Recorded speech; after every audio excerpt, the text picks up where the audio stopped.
Me pareció una lectura extraña, aunque en cierto sentido interesante. Cuando giré para salir de la habitación del ferrocarril, la hoja que había leído cayó al suelo. Esta no era parte del libro porque tenía otro tipo de caligrafía. Recogí la página del suelo, la doblé, la metí en el texto, lo cerré y salí de la estancia, recorriendo el pasillo del ferrocarril, uniéndome a la gente que se disponía a salir de la locomotora. Fragaria Vesca es una ciudad de luz tenue. Nubes grises constantes cubren su firmamento. Una brisa frágil se perpetúa pero agradable que baila en la ciudad y tiene aroma a fruto dulce. Salí de la estación y observé un poco su arquitectura. Era sencilla pero acogedora. Sin embargo, no podía distraerme. Debía encontrar un lugar en el cual comer para mitigar el hambre.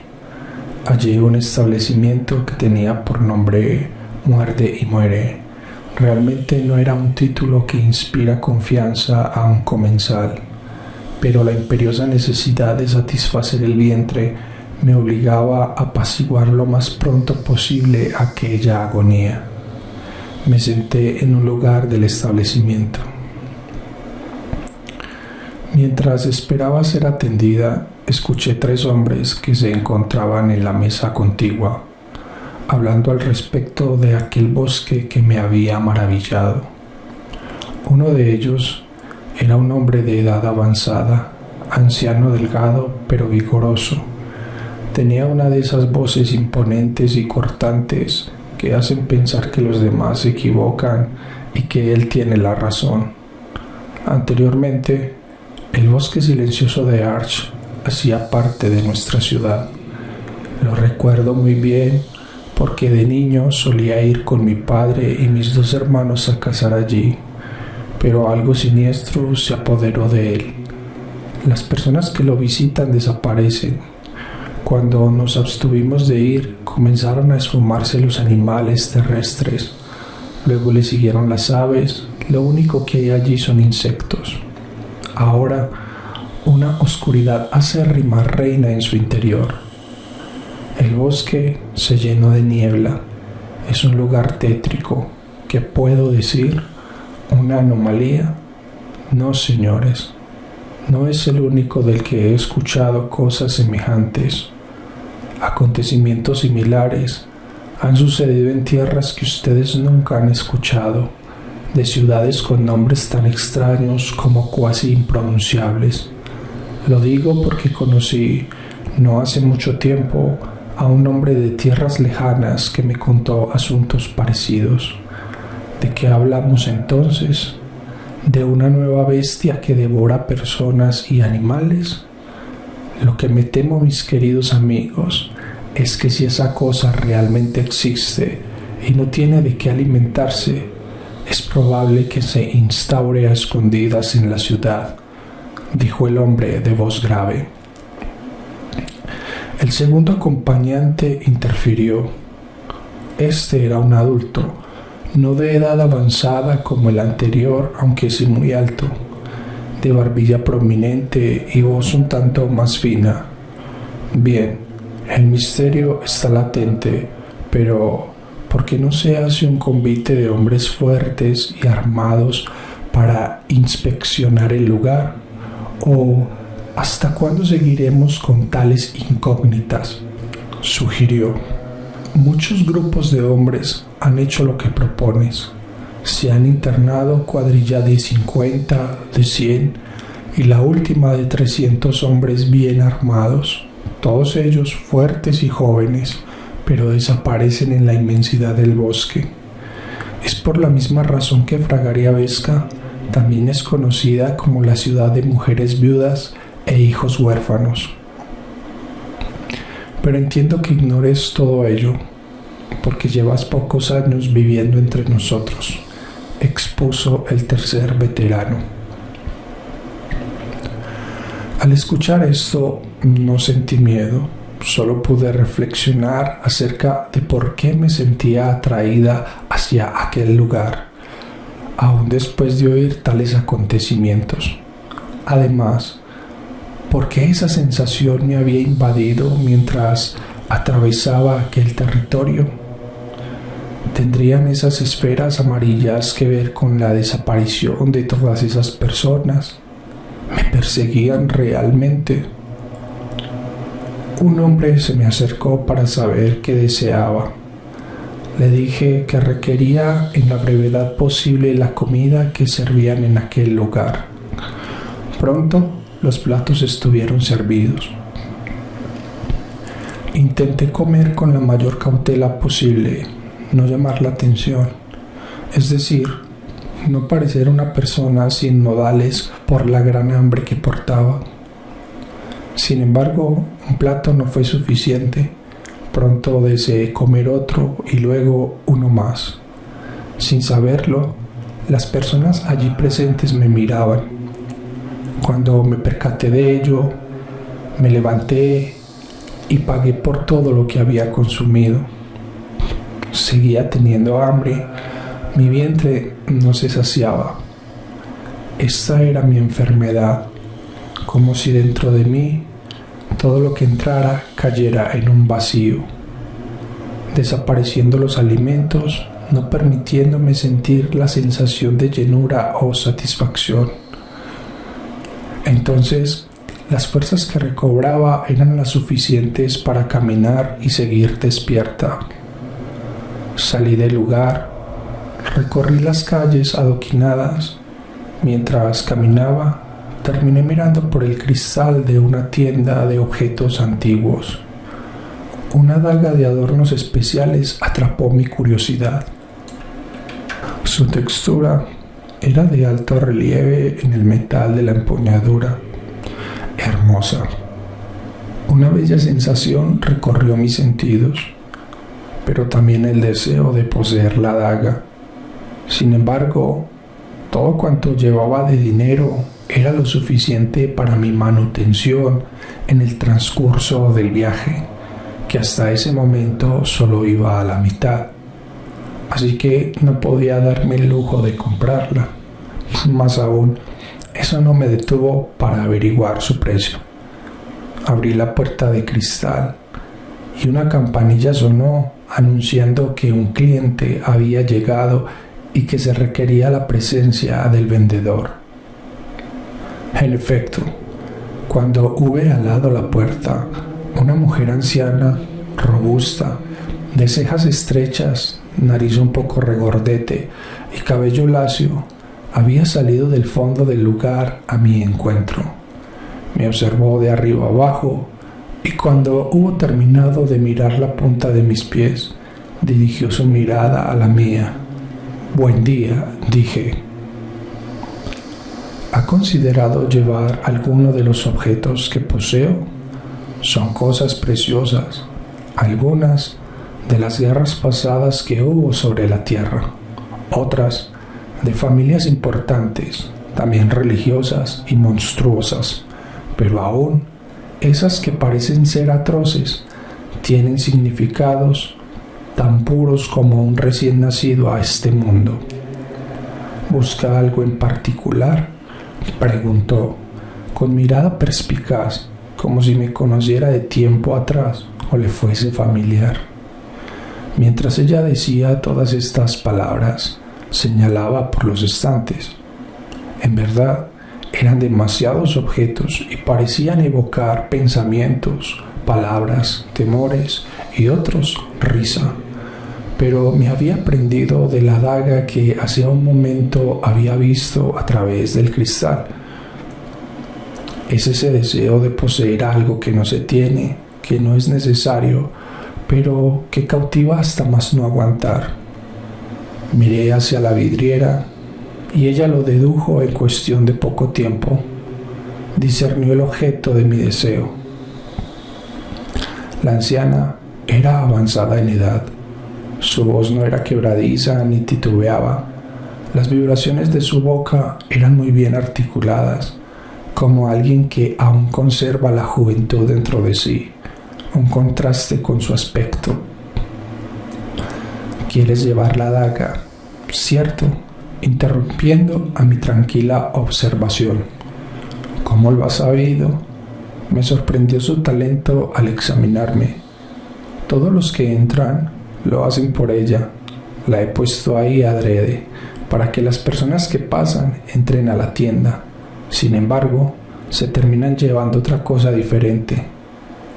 No aguante la curiosidad de tal asunto. ¿Cómo es eso? ¿Por qué no se la han llevado? ¿O usted no la vende? Cuestioné sorprendida. La vendo, pero luego de escuchar su valor, no desean saber la historia de la daga, ni quién fue su dueña. Entonces terminan por comprar otra cosa, o en su defecto, por irse con las manos vacías. Nadie ha ofrecido el precio justo, dije con entusiasmo, creyendo haber hallado la respuesta. Te equivocas. Incluso han sobrepasado su valor por un poco. Las personas no son dignas de la daga solo porque posean dinero, provengan de una familia poderosa de nuestro presente, sean excelentes oradores, desplieguen increíble exordio, tengan habilidades especiales o sean ladrones estupendos. Sigo sin comprender, respondí. Te lo explicaré. La daga está bajo conjuro. Al pagar por ella, al cabo de unos sigeles, su portador pierde el deseo de la vida. Con ella han muerto delante de mis ojos hasta el momento 33 hombres. Es por ello que no permito que alguien la tome, no antes de saber estos sucesos. Solo así me libero de toda culpa por si alguien decide comprarla y muere. ¿Aún la deseas? ¿Quién la ha conjurado?, pregunté. Es una historia de amor, larga y triste, como el dolor de la soledad en la vejez, donde no eres agradable a la vista de los jóvenes, de los bellos o de los poderosos. Tan doloroso como saber que eres una existencia olvidada en una tienda de antigüedades, donde los objetos aquí presentes testifican del mismo abandono. Toda cosa creada en este mundo gime de dolor, y la daga es solo la punta del iceberg. ¿Podría contarme esa historia? Pues el misterio había logrado cautivar mi curiosidad. No, la historia tiene un precio porque hace parte de la daga, pues es el espíritu de ella. Y el alma de la misma produce la sensación de la pérdida de vida a los hombres que se atreven a tocarla. El cuerpo es lo que ves en ella, el material, su forma, su hoja inoxidable y sus finísimas piedras, porque todo tiene un valor en esta vida, aun las cosas eternas. De acuerdo, pagaré por la historia, dije decidida y sin remordimientos. ¿Lo harás?, preguntó la anciana, intentando hacerme reflexionar. Espero que la historia no resulte tan cara como la daga. Aunque no tengo mucho dinero, solo puedo gastar una pequeña porción, porque el resto cubre las necesidades del viaje hasta mi destino. ¿Cuánto tienes?, preguntó la dueña de la tienda de antigüedades. Solo tengo 400 piezas. ¿Cuánto cobra por la historia? 400 piezas, dijo la ventera. No puede ser. Me pareció que aquella vieja me quería quitar todo lo que llevaba. Ese es su precio. ¿Pagarás?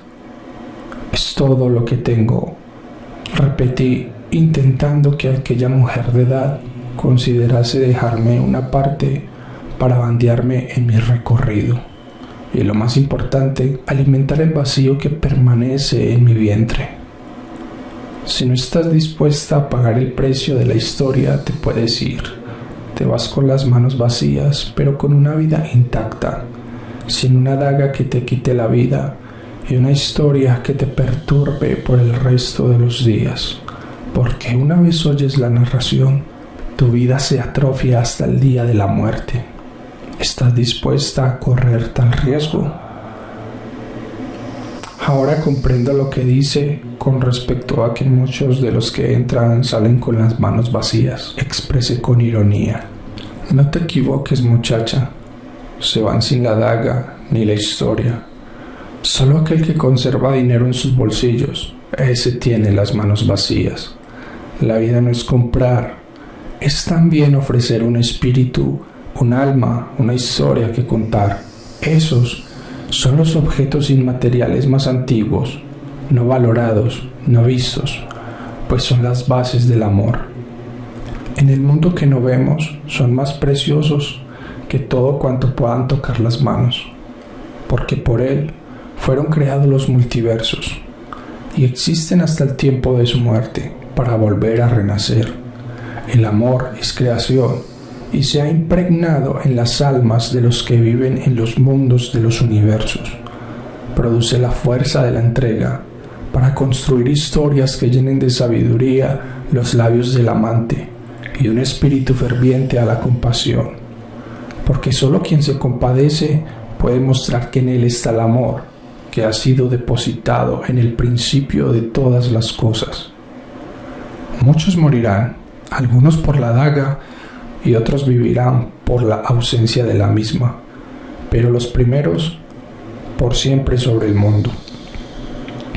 Sus argumentos me confundían.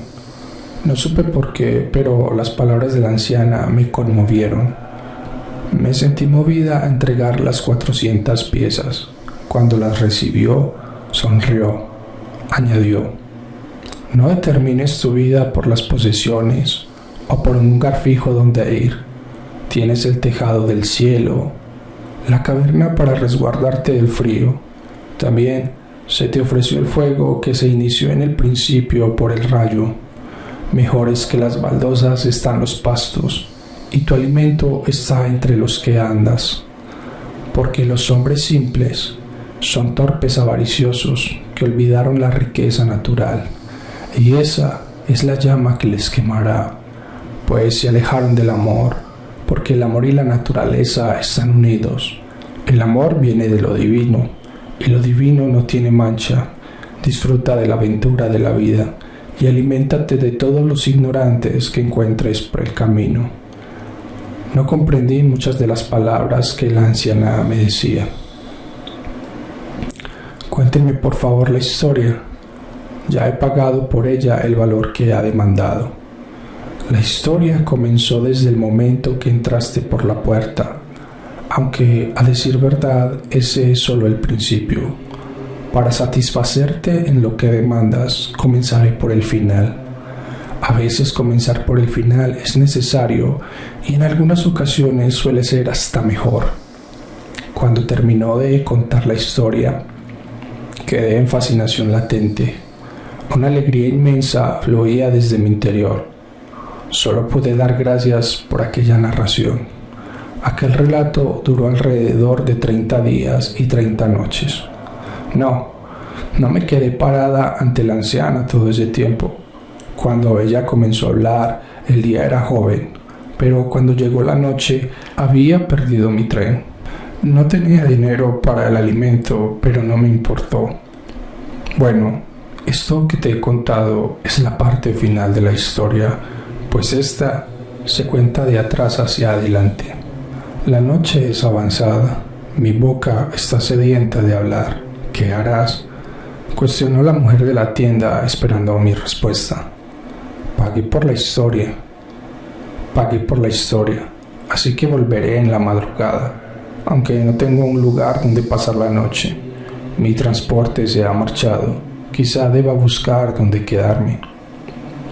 No es necesario que pases en la intemperie, además, tu estómago ruge de hambre. Lo supe desde el momento que cruzaste esta puerta, y esa necesidad no se ha saciado ni se saciará. Puedo apostar sin perder todos los objetos antiguos que tengo, incluida la daga, que tienes un hambre desgarradora. Las palabras de la anciana me dejaron perpleja. Tenía vastos conocimientos, incluso de mi enfermedad, sin habérselo contado. Qué extraño suceso. Me adentró en su establecimiento y al mover un objeto antiguo de la estantería se abrió un pasadizo. Nos adentramos en él. Las velas que habían en el zaguán daban una luz amarilla titilante, pero lo suficiente para alumbrar el recorrido del camino. Estas, en cristales de vidrio, casi que parecían una manualidad. Cuando atravesamos el pasaje, llegamos a un pequeño jardín descubierto bajo la cúpula celeste. Miré hacia el cielo y no habían estrellas. Las nubes se habían apoderado del firmamento para cubrirlo todo. El jardín tenía una fuente en miniatura, de una joven alzando el brazo y sosteniendo en su mano derecha algo. Parecía demasiado antigua, pero le faltaban las manos. No le di mucha importancia y seguí a la anciana. Luego nos adentramos en una habitación dividida por una plataforma, a manera de altar que se extendía desde la mitad de la habitación. En esa parte alta, una cojinería con telas delicadas, brillantes y de bordados llamativos, donde me dijo que podía descansar. Luego me dejó sola. Comencé a quitarme la ropa y me dejé caer con la libertad de la desnudez sobre los cojines y telas, como un copo de nieve en agua mansa. Aunque dormir era imposible con el rugir de mi estómago. No pasó mucho tiempo de haberme recostado cuando la anciana retornó nuevamente al aposento con una botella de barro sellada. «Quita el sello y bebe. Esto calmará todas tus hambres», dijo ella. Y fue así. Cuando incliné el recipiente y bebí los primeros sorbos, sentí como si la vida me hubiera nacido de impacto. Experimenté la existencia cual nunca antes recordaba o sentía. Me fue como una droga, una especie de éxtasis por el néctar más dulce y agradable al paladar, como si hubiera refrescado todo el calor interno de mi cuerpo, revitalizada en el borde de la desfachatez y conectada con el universo. Solo bastó beber el contenido de toda la botella para desear más. Ya no por el hambre, sino por el placer que produjo. Sentí como la enfermedad desaparecía, el agobio interno se alejaba, la libertad me poseía. Había dado con el remedio a mi enfermedad, solo con querer curiosear una hermosa y anhelada daga. El destino, la divina providencia. ¿Era esto el perdón del cielo? «Tus ojos», dijo ella sonriente, tal como lo pensé. «¿De qué me habla?» «Olvídalo, descansa». Luego el sueño fue sencillo como respirar. Pasé la noche allí. El sueño fue muy grato. Descansé como sobre algodones. Las nuevas sensaciones que experimentaba a mi ser eran extrasensoriales. Me entregué a Morfeo. Ignos me arrulló y Nix, dispuesta como a una cama nocturna al cerrar mis párpados. Fue mi primera noche en lo que llevaba de vida cuando realmente pude dormir. No hubo hambre o debilidad que estropeara mi descanso. El desfallecimiento del cuerpo se había ido rumbo al olvido eterno. Trascendí los mundos de la conciencia. El sueño fue una experiencia más real que la vida misma. Fui transportada a lugares tan exóticos como indescriptibles, colores demasiado vivos y matices inexistentes en el mundo de la materia. Tuve un día de plenitud trascendental que no puedo describir con palabras o escritura humana. Realmente existen otros mundos en los sueños, y la sensibilidad en las escenas son incluso más reales que esta. Suceso extraño.